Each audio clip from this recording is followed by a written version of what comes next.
So hello students, welcome back to Prakashan classes. आज हम लोग फिर से एक बार आपके सामने अवेलेबल है और हम लोग सीख रहे थे टैक्सेशन में chapter income from salaries. We were discussing about the chapter income from salaries. ठीक है, so far we have discussed in the chapter income from salaries. Chapter का जो हमारा नाम है इनकम फ्रॉम सैलरीज, और ये चैप्टर कवर करता है इनकम फ्रॉम सैलरीज, और ये चैप्टर कवर करता है section 15 to section 17 of the income tax act 1961, income from salaries. ठीक है, तो हम लोगों ने अभी तक इसमें क्या क्या देख रखा है, थोड़ा फटाफट रिवीजन कर लेते हैं। बेसिक सैलरी फुल्ली टैक्सेबल होता है। हमने अभी तक देख रखा है कि जो बेसिक सैलरी है वो फुल्ली टैक्सेबल होता है। हमने देख रखा है जो भी बोनस मिलेगा एम्प्लॉय को वो भी क्या हो जाएगा, फुल्ली टैक्सेबल। एम्प्लॉय को कुछ भी कमीशन मिलेगा, अगर एम्प्लॉय को कुछ भी कमीशन मिल रहा है तो वो भी क्या हो जाएगा, फुल्ली टैक्सेबल। अगर एम्प्लॉय को कोई भी फीस मिल रहा है अपना एम्प्लॉयर से तो वो भी क्या हो जाएगा, फुल्ली टैक्सेबल। फिर हमने देखा था कि gratuity is a retirement benefit. Gratuity क्या है, एक रिटायरमेंट बेनिफिट है। ठीक है, अगर बिफोर रिटायरमेंट से पहले अगर कोई भी एम्प्लॉई रिटायरमेंट से पहले ग्रेचुटी का पैसा ले लेगा तो वो क्या बन जाएगा, फुल्ली टैक्सेबल। एनी एम्प्लॉई, ठीक है, वेदर इट इज गवर्नमेंट और नॉन गवर्नमेंट। ऑन और आफ्टर रिटायरमेंट अगर हम लोग ग्रेचुटी का पैसा ले रहे हैं ऑन और आफ्टर रिटायरमेंट तो हम लोग को क्या मिल जाएगा, एग्जेम्पशन मिलेगा। बट डिपेंड करता है कि हम लोग गवर्नमेंट एम्प्लॉय हैं या नॉन गवर्नमेंट एम्प्लॉय हैं, क्योंकि ऑन और आफ्टर रिटायरमेंट ग्रेचुटी का जो एग्जेम्पशन मिलेगा गवर्नमेंट एम्प्लॉय के लिए फुल्ली एग्जेम्प्ट रहेगा, fully exempt under section 10 subsection 10 sub section 1। ठीक है, और अगर नॉन गवर्नमेंट एम्प्लॉय है, अगर एम्प्लॉय एक नॉन गवर्नमेंट एम्प्लॉय है, ठीक है, नॉन गवर्नमेंट एम्प्लॉय है, then we have to check. अगर एम्प्लॉय एक नॉन गवर्नमेंट एम्प्लॉय है then we have to check whether covered under payment of gratuity act,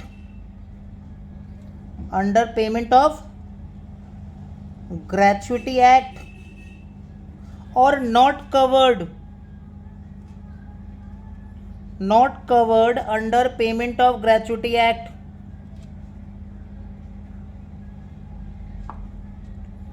under payment of gratuity act। ठीक है, तो ग्रेचुटी के बारे में देखो हमने क्या पढ़ा था। अगर ग्रेचुटी का पैसा किसी भी एम्प्लॉय को बिफोर रिटायरमेंट मिल जाए then it becomes fully taxable. अगर ग्रेचुटी का पैसा एम्प्लॉय को ऑन या फिर आफ्टर रिटायरमेंट मिल रहा है तो गवर्नमेंट एम्प्लॉय के लिए क्या होगा, fully exempt under section 10 sub section, under section 10 subsection 10 sub section 1। और अगर नॉन गवर्नमेंट एम्प्लॉय है तो हमको चेक करना पड़ेगा, अगर नॉन गवर्नमेंट एम्प्लॉय है और उसको रिटायरमेंट के बाद, नॉन गवर्नमेंट एम्प्लॉय को रिटायरमेंट के बाद ग्रेचुटी का पैसा मिल रहा है तो हमको चेक करना पड़ेगा whether such employ is cover under payment of gratuity act और not covered. If the employ is cover under payment of gratuity act तो इसको एग्जेम्पशन मिल जाता है, एग्जेम्पशन मिलता है under section 10 subsection 10 sub section 2। And if the employ is not cover under payment of gratuity act तो उसको exemption मिल जाता है under section 10 subsection 10 sub section 3। ठीक है, now if the employ is cover under payment of gratuity act तो हम लोग क्या लेते हैं, एग्जेम्पशन किस सेक्शन में लेते हैं, under section 10 subsection 10 sub section 2। Least of the following is exempt, amount of gratuity received, first point amount of gratuity received, second point 15 days salary for every completed years of service और part thereof in excess of 6 months। तो हमको 15 days का salary लेना पड़ता है, 15/26 into completed years of service और part thereof in excess of 6 months। It means 25 years 9 months 26 years, 25 years 8 months is equal to 26 years, 25 years 6 months is equal to 25 years। 25 years 5 months is equal to 25 years, okay. तो अगर 6 महीने exceed हो जाएगा तो पूरा month covered हो जाएगा if the employees cover under payment of gratuity act, and the maximum exemption का लिमिट है 20 lakhs। For detail discussion previous videos को चेक कर लेना जहां पे हमने ग्रेचुटी को डिटेल में डिस्कस किया है। If the employ is not cover under payment of gratuity act, तो उस केस में amount of gratuity received half into completed years of service, यहाँ कंप्लीटेड ईयर्स ऑफ सर्विस लेना है, यहाँ पे कंप्लीटेड ईयर्स ऑफ सर्विस लेना है, excluding any fraction of the year, ignoring any fraction of the year, into average salary per month, and maximum limit वही है 20 लाख का। तो दोनों ही केस में देखो मैक्सिमम एग्जाम्पशन का जो लिमिट है वो 20 लाख है। When the employee is not covered under payment of gratuity act, तो मीनिंग ऑफ सैलरी होता है basic salary plus DA forming part of salary plus commission which is based on fix percentage of turnover. When the employee is covered under payment of gratuity act, तो meaning of salary होता है basic plus DA last drawn. Clear? उसके बाद हमने पढ़ा था topic, उसके बाद हमने टॉपिक पढ़ा था पेंशन, उसके बाद हमने टॉपिक पढ़ लिया था पेंशन, ठीक है। तो पेंशन में हमने क्या पढ़ा था कि पेंशन भी एक रिटायरमेंट बेनिफिट है। दो तरह का पेंशन होता है, एक होता है uncommuted, that is monthly pension, जो कि सबके लिए फुल्ली टैक्सेबल होता है, और एक होता है कम्यूटेड, मतलब लंपसम ह्यूज अमाउंट, ठीक है। कम्यूटेड लंपसम, कम्यूटेड पेंशन अगर गवर्नमेंट एम्प्लॉय को मिलेगा, कम्यूटेड पेंशन अगर गवर्नमेंट एम्प्लॉय को मिलेगा तो फुल्ली एग्जेम्प्ट, कम्यूटेड पेंशन अगर गवर्नमेंट एम्प्लॉय को मिलेगा तो fully exempt under section 10 sub section 10A clause sub section 1, ठीक है। और अगर नॉन गवर्नमेंट एम्प्लॉय को मिलता है, अगर commuted pension non government employee को मिलता है तो हमको चेक करना पड़ेगा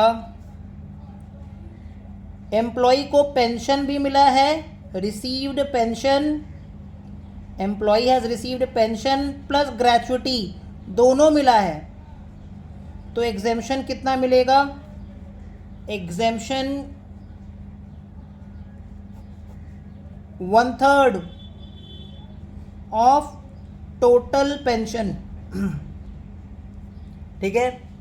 बट सिर्फ पेंशन मिला है, received pension only, received pension only, gratuity नहीं मिला है, ग्रेचुटी नहीं मिला है, तो उस केस में कितना एग्जेम्प्ट रहेगा? एग्जेम्पशन रहेगा उस केस में 1/2 ऑफ टोटल पेंशन। क्लियर? फिर हमने पढ़ा था टॉपिक लीव सैलरी, फिर हमने टॉपिक पढ़ा था लीव सैलरी। तो लीव सैलरी भी क्या है? एक रिटायरमेंट बेनिफिट है। अगर बिफोर रिटायरमेंट मतलब during the tenure of service किसी भी एम्प्लॉय को अगर लीव सैलरी मिल रहा है तो इट बिकम्स फुल्ली टैक्सेबल। अगर किसी भी एम्प्लॉय को लीव सैलरी का पैसा मिल रहा है before retirement, it becomes fully taxable.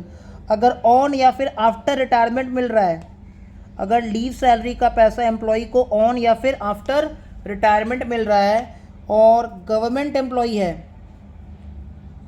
अगर गवर्नमेंट एम्प्लॉय है तो फुल्ली एग्जेम्प्ट, गवर्नमेंट एम्प्लॉय है तो fully exempt under section 10 sub section 10AA, ठीक है। और अगर नॉन गवर्नमेंट एम्प्लॉय है, नॉन गवर्नमेंट एम्प्लॉय है तो एग्जेम्पशन मिलेगा, एग्जेम्पशन मिल जाएगा under section 10 sub section 10AA, ठीक है। एग्जेम्पशन मिल जाएगा under section 10 sub section 10AA least of the following, जो फॉलोइंग अमाउंट्स है उसमें जो लीस्ट होगा वो एग्जेम्प्ट हो जाएगा। लीव सैलरी रिसीव्ड, पहला पॉइंट, जितना लीव सैलरी मिला वो amount, leave salary received. Second point, 10 months average salary. Third point, leave salary entitlement. Leave salary entitlement for maximum 30 days leave, for maximum 30 days leave per year. Every year के लिए maximum 30 days of leave for every completed years of service. For every completed years of service. इसका मतलब क्या है, point number 1 में उतना ही leave salary लेना है जितना रिसीव हुआ. पॉइंट नंबर 2 में लेना है 10 months average salary. Average salary कैसे निकालेंगे, जिस मंथ में एम्प्लॉय का रिटायरमेंट हुआ है, जिस मंथ में सपोज एम्प्लॉय का रिटायरमेंट हुआ है 18 अक्टूबर 2022, एम्प्लॉय का रिटायरमेंट हुआ है 18 अक्टूबर 2022. सो 18 अक्टूबर से लास्ट 10 महीना का एवरेज सैलरी निकालेंगे. And while calculating such average salary, इसमें बेसिक सैलरी ले लेंगे, DA forming part of salary लेंगे, plus commission which is based on fix percentage of turnover achieve by employ. Meaning of salary आता है basic salary plus DA forming part of salary plus commission which is based on fix percentage of turnover achieve by employ. जो last 10 months का हम लोग average salary निकालेंगे उसको 10 से multiply कर देंगे तो 10 मंथ्स एवरेज सैलरी आ जाएगा. पॉइंट नंबर 3 में क्या बोल रहा है, एक साल में maximum 30 days of leave. Income tax authorities के हिसाब से एक साल में maximum 30 days of leave allowed है. क्लियर. और कंप्लीटेड ईयर्स ऑफ सर्विस लेना है, इग्नोरिंग एनी फ्रैक्शन, कोई भी फ्रैक्शन ऑफ ईयर्स को कंसिडर नहीं करना है. ठीक है, तो जितना लीव सैलरी मिलना चाहिए एक साल में 30 दिन, एक साल में मैक्सिमम 30 दिन का लीव, और जितना कंप्लीटेड ईयर्स ऑफ सर्विस है उसका जो लीव सैलरी बनता है. एंड पॉइंट नंबर 4 बोलता है मैक्सिमम लिमिट, एग्जेम्पशन का जो मैक्सिमम लिमिट है उसको रेस्ट्रिक्ट कर दिया गया है 3 लाख तक. 3 लाख तक मैक्सिमम एग्जेम्पशन क्लेम कर सकता है. ठीक है, तो हम लोगों ने देखो क्या क्या टॉपिक रिवाइज कर लिया. हमने रिवाइज कर लिया कि बेसिक सैलरी फुल्ली टैक्सेबल होता है, bonus, fees, commission fully taxable होता है, ग्रेचुटी, पेंशन, लीव सैलरी. ठीक है, नेक्स्ट टॉपिक हमने सीखा था अलाउंसेस. ठीक है, अलाउंसेस. तो हमने देखा था कि जो अलाउंसेस टॉपिक है, अलाउंसेस क्या होता है, मॉनेटरी बेनिफिट्स. तो हमने देखा था कुछ कुछ अलाउंसेस फुल्ली टैक्सेबल होता है, फुल्ली टैक्सेबल होता है. जैसे medical allowance, medical allowance fully taxable. City compensatory allowance fully taxable, city compensatory allowance fully taxable. Tiffin allowance fully taxable. Servant allowance fully taxable. Dearness allowance fully taxable. Dearness allowance fully taxable. उसके बाद हमने देखा था कि entertainment allowance ये भी fully taxable. तो ये सब वो अलाउंसेस का लिस्ट है विच इज़ फुल्ली टैक्सेबल, जिसमें कितना रुपया खर्च किया एम्प्लॉय ने इससे कोई फ़र्क नहीं पड़ता है, किसी का भी अमाउंट इनकर्ड या अमाउंट स्पेंड से कोई मतलब नहीं है. फिर कुछ कुछ अलाउंसेस होता है exempt up to expenditure incurred. कुछ कुछ ऐसा अलाउंसेस है जो एग्जेम्प्ट है up to expenditure incurred on official duty. Official duty के लिए जितना खर्चा कर देगा उतना तक एग्जेम्प्ट हो जाएगा. कुछ कुछ अलाउंसेस ऐसा है जो एग्जेम्प्ट रहेगा. ठीक है, ऑफिशियल ड्यूटी के लिए जितना खर्च कर देगा उतना एग्जेम्प्ट हो जाएगा. जैसे ट्रैवलिंग और ट्रांसफ़र अलाउंस, ट्रैवलिंग और ट्रांसफ़र अलाउंस. ठीक है, नेक्स्ट आता है हेल्पर अलाउंस, हेल्पर और असिस्टेंट अलाउंस. जितना रुपया हम लोगों ने ऑफिशियल ड्यूटी के लिए खर्च कर दिया है उतना एग्जेम्प्ट हो जाएगा. सपोज ट्रैवलिंग या फिर ट्रांसफ़र अलाउंस, ठीक है, एम्प्लॉयर ने ट्रैवलिंग या फिर ट्रांसफ़र अलाउंस एम्प्लॉय को दिया था 2000 रुपया. एम्प्लॉय आउट स्टेशन गया था, क्लाइंट विजिट करने के लिए आउट स्टेशन गया था और एम्प्लॉय ने खर्च कर दिया था 1200 रुपया. एम्प्लॉयर ने दिया था 2000 रुपया, एम्प्लॉय ने खर्च कर दिया था 1200 रुपया. तो 1200 रुपया एग्जेम्प्ट हो जाएगा. 800 रुपया जो एम्प्लॉय के पास बच गया वो टैक्सेबल हो जाएगा. Clear. Professional development allowance, professional development allowance, professional development allowance, professional development allowance. तो ये सब वो अलावेंसेस है. यूनिफॉर्म अलावेंस, ये सब वो अलावेंसेस है जो एग्जेम्प्ट है up to expenditure incurred for official duty. Conveyance allowance, conveyance allowance. So these are the allowances. Daily allowance, तो ये सब वो अलावेंसेस है जितना खर्चा किया उतना एग्जेम्प्ट. फिर कुछ कुछ अलावेंसेस आता है, ठीक है, एग्जेम्प्ट. कुछ कुछ ऐसा अलावेंसेस है जो exempt up to specified limit. कुछ कुछ ऐसा अलावेंसेस है जो एग्जेम्प्ट है अप टू स्पेसिफाइड लिमिट.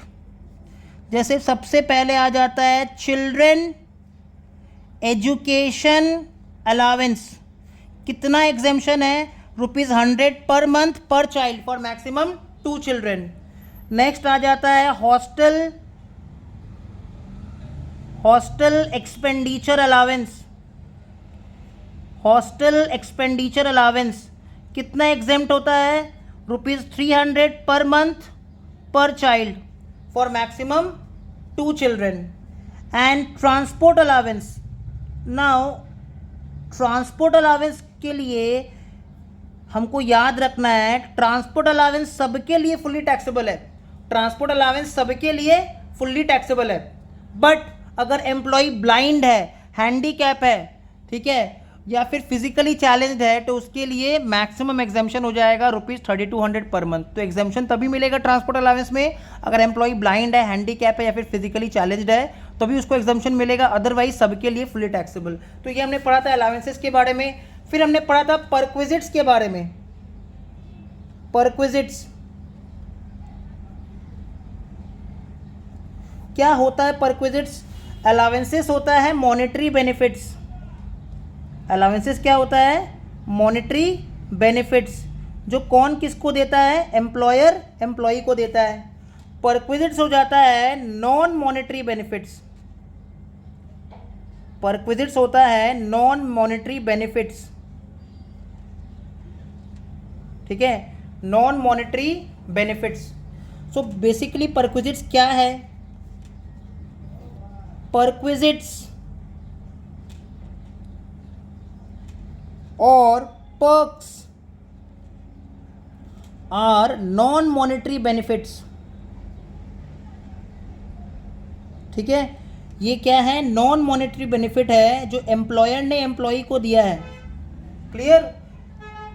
तो जैसे मान लो एम्प्लॉयर ने एम्प्लॉई को रहने के लिए घर दिया है, घूमने के लिए, चढ़ने के लिए गाड़ी दिया है, गिफ्ट दिया है एम्प्लॉई को, एक वॉच गिफ्ट किया है, ठीक है, तो कंप्यूटर दिया है यूज़ करने के लिए, टी एंड स्नैक्स प्रोवाइड करता है during office hours, LIC premium पे कर दिया एम्प्लॉई ने, एम्प्लॉयर का LIC प्रीमियम पे कर दिया, एम्प्लॉयर ने एम्प्लॉई का इनकम टैक्स पे कर दिया. तो ये सब क्या बन जाएगा? परक्विजिट्स. एम्प्लॉयर ने एम्प्लॉई के बच्चों का स्कूल फीस, ट्यूशन फीस पे कर दिया. तो ये सब क्या बन जाएगा? परक्विजिट्स. तो हम लोग एक चीज़ समझते हैं, एनी ऑब्लिगेशन, ऑब्लिगेशन का मतलब होता है liability, responsibility, which should have been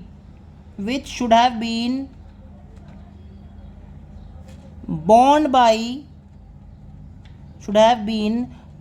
by, मतलब कोई भी ऐसा खर्चा, कोई भी ऐसा जिम्मेदारी, कोई भी ऐसा रिस्पॉन्सिबिलिटी जो एम्प्लॉई को उठाना चाहिए था, which should have been borne by employee, but ultimately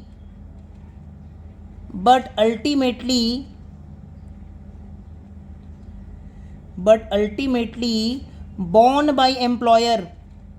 पर उसके बदले खर्च कौन कर दिया? एम्प्लॉयर ने. कोई भी ऐसा खर्चा जो एम्प्लॉय को करना चाहिए था, एम्प्लॉय का कोई भी ऐसा पर्सनल खर्चा जो एम्प्लॉय को ही करना चाहिए था, बट उसके बिहाफ में कौन खर्च कर दिया? एम्प्लॉयर ने, comma, it is termed as perquisite. उसी को हम लोग क्या बोल देते हैं? परक्विजिट.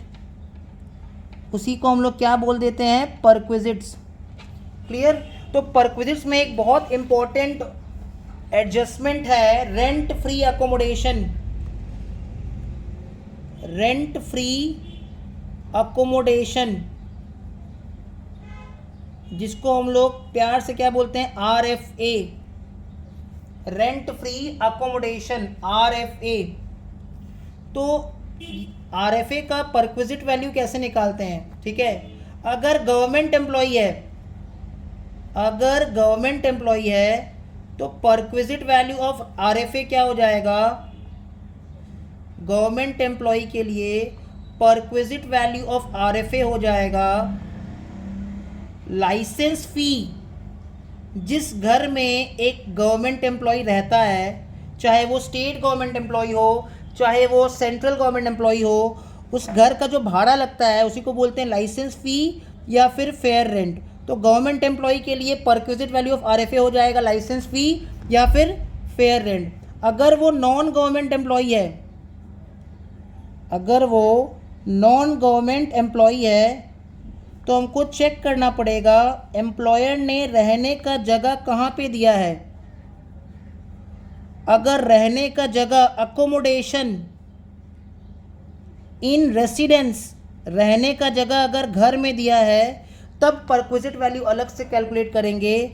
और अगर रहने का जगह होटल में दिया है, अकोमोडेशन इन होटल, अगर एम्प्लॉयर ने रहने का जगह होटल में दिया है तो परक्विजिट वैल्यू अलग से कैलकुलेट करेंगे।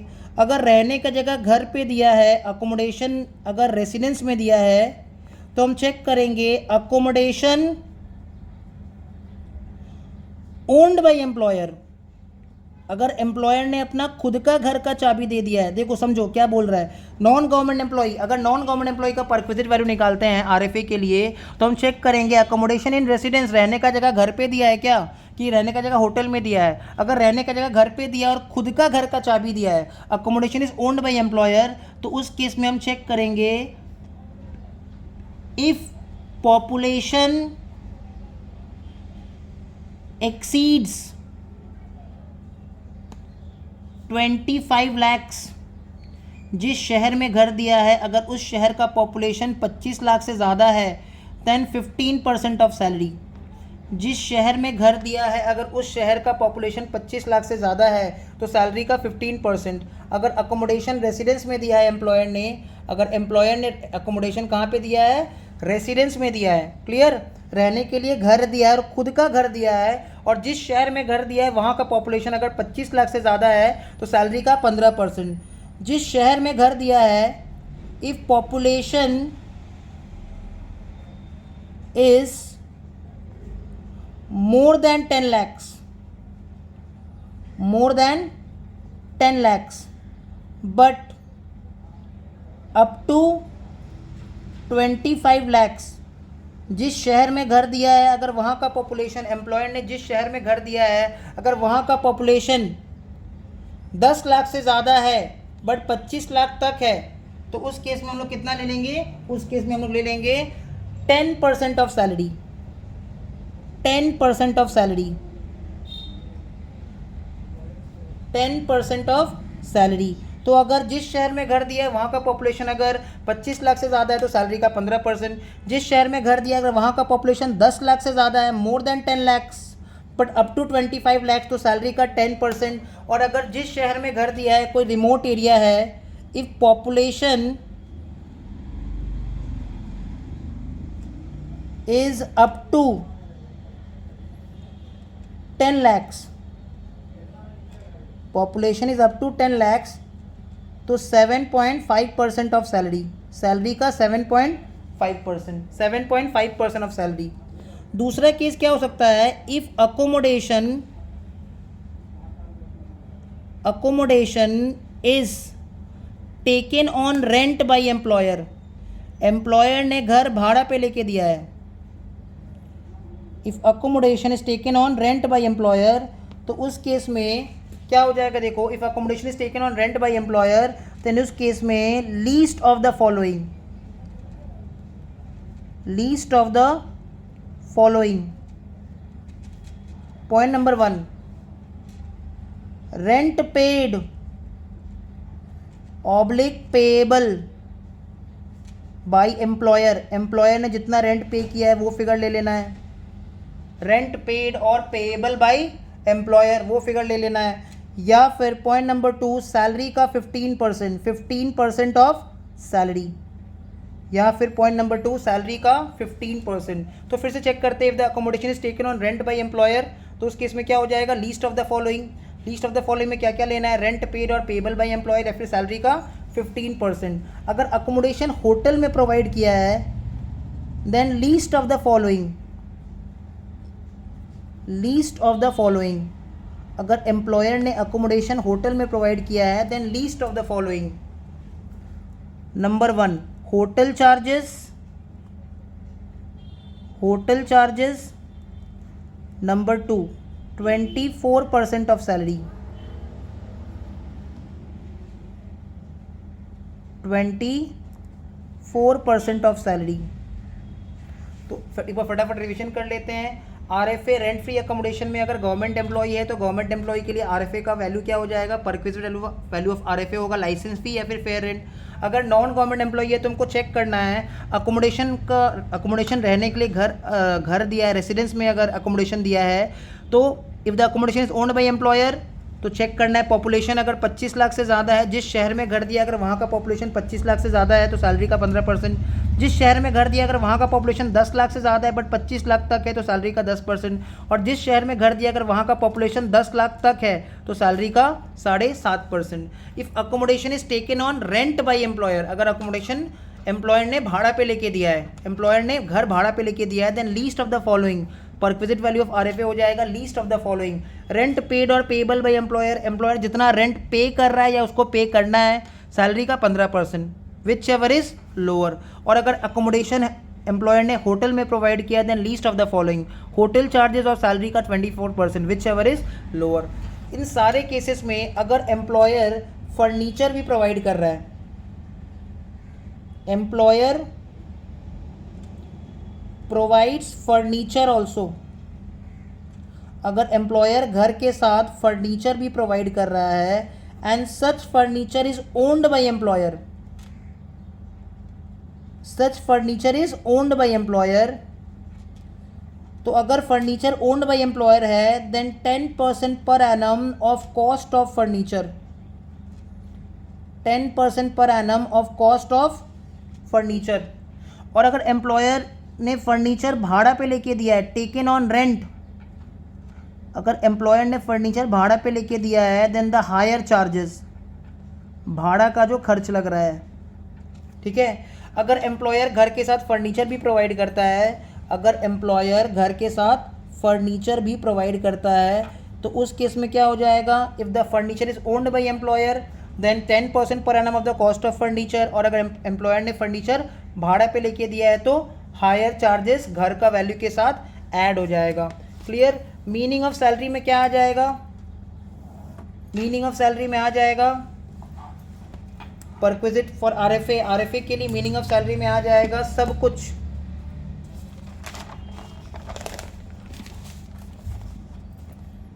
Meaning of salary for RFA, meaning of salary for RFA में आ जाएगा basic salary plus DA forming part of salary, basic salary plus DA forming part of salary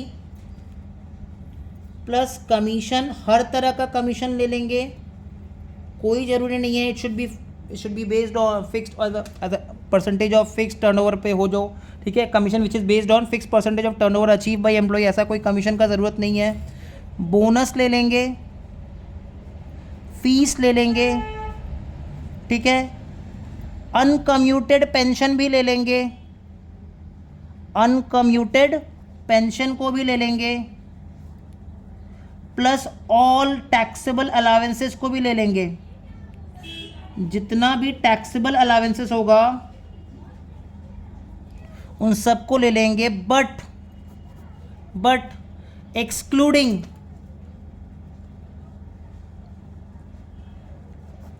number 1 value of any other perquisite, value of any other perquisite, दूसरा कोई perquisite का value को नहीं लेना है। Number 2, employer's contribution to provident fund, ठीक है, employer's contribution to PF. Number 3, interest on PF, interest on PF को भी मीनिंग ऑफ सैलरी में नहीं लेना है। Number 4, retirement benefits, retirement benefits को भी मीनिंग ऑफ सैलरी में नहीं लेना है। फॉर एग्जाम्पल,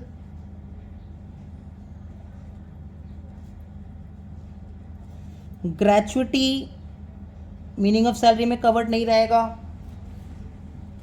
पेंशन, नोटिस करना, अनकम्यूटेड पेंशन कवर्ड है, बट पेंशन मतलब कम्यूटेड पेंशन, ये मीनिंग ऑफ सैलरी में कवर्ड नहीं रहेगा। प्लस लीव सैलरी, इसको भी हमको मीनिंग ऑफ सैलरी में कवर्ड नहीं करना है। क्लियर? तो ये सारा चीज़ जो है वो मीनिंग ऑफ सैलरी को डिफाइन कर रहा है। बेसिकली अगर मोटा मोटा बात करें तो सैलरी फॉर आरएफए में सब कुछ ले लेना है, बस 2 पी नहीं लेना है। पी से कोई परक्विजिट नहीं लेना है और पी से प्रोविडेंट फंड का contribution, employer's contribution to provident fund या फिर इंटरेस्ट ऑन पीएफ नहीं लेना है। एंड रिटायरमेंट बेनिफिट्स में ग्रेचुइटी, कम्यूटेड पेंशन नहीं लेना है, अनकम्यूटेड पेंशन लेना है, लीव सैलरी लेना है। ठीक है, तो this was a quick revision of the topic income from salaries. यहाँ तक का होपफुली यहाँ तक समझ में आ गया होगा। इसके आगे का जो भी टॉपिक है, ठीक है, उसको हम लोग नेक्स्ट वीडियो में कवर अप करेंगे। होपफुली वीडियो यहाँ तक समझ में आ गया होगा। तो चलिए मिलते हैं आपसे नेक्स्ट वीडियो में। Bye bye.